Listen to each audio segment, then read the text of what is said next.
국내에서도 아스트라제네카 코로나19 백신 접종 이후 사망 신고된 사례 중 혈전이 발견된 사례가 나왔습니다. 아직 공식적인 부검 결과는 나오지 않았는데요. 관련한 이야기 취재 기자와 나눠보겠습니다. 이재용 기자. 네, 보도국입니다. 네, 이번 사망자의 혈전과 예방접종과의 인과성은 확인이 됐습니까? 아닙니다. 혈전증은 혈관 속에서 피가 굳어진 덩어리로 인해 발생하는 질환인데요. 해당 사례는 기저질환이 있는 60대 여성분입니다.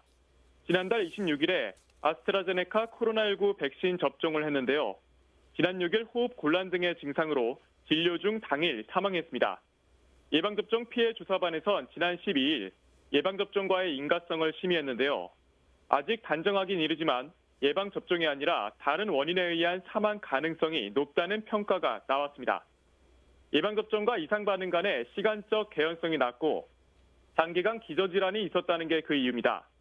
또 사망 전 시행한 의무 기록을 종합적으로 검토한 데 따른 겁니다. 예방접종 피해 조사반에선 앞으로 공식적인 부검 결과를 통보받은 이후에 그간 조사된 정보와 종합해서 심의하고 그 결과를 발표할 예정입니다. 한편 방역당국은 아스트라제네카 코로나19 백신의 예방접종을 중단할 명확한 근거가 없다며 당초 계획대로 접종을 진행한다고 밝혔는데요. 유럽의약품청에선 오늘 해당 백신의 접종과 혈전 생성의 연관성에 대한 최종 결론을 발표할 것으로 보입니다. 네, 확진자 수치도 좀처럼 줄어들지 않고 있죠. 코로나19 발생 현황도 짚어주시죠.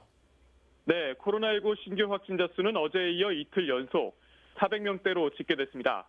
오늘 새벽 0시 기준으로 국내 코로나19 누적 확진자 수는 총 97,294명입니다. 어제보다 445명 늘어났습니다.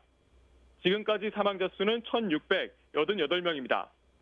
서울의 누적 확진자 수는 어제보다 124명 더 늘어난 33,384명입니다. 지금까지 사망자 수는 412명입니다. 어제 발표된 정례 브리핑에 따른 서울의 주요 발생 누적 사망은 영등포구 빌딩 관련이 23명, 광진구 가족과 어린이집 관련이 18명입니다. 한편 오늘 새벽 0시 기준으로 코로나19 백신의 신규 예방접종자는 18,733명입니다.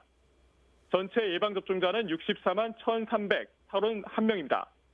코로나19 예방접종 후 이상반응으로 의심돼 신고된 사례는 오늘 새벽 0시 기준으로 총 9,405건입니다. 어제보다 402건이 추가로 신고됐습니다.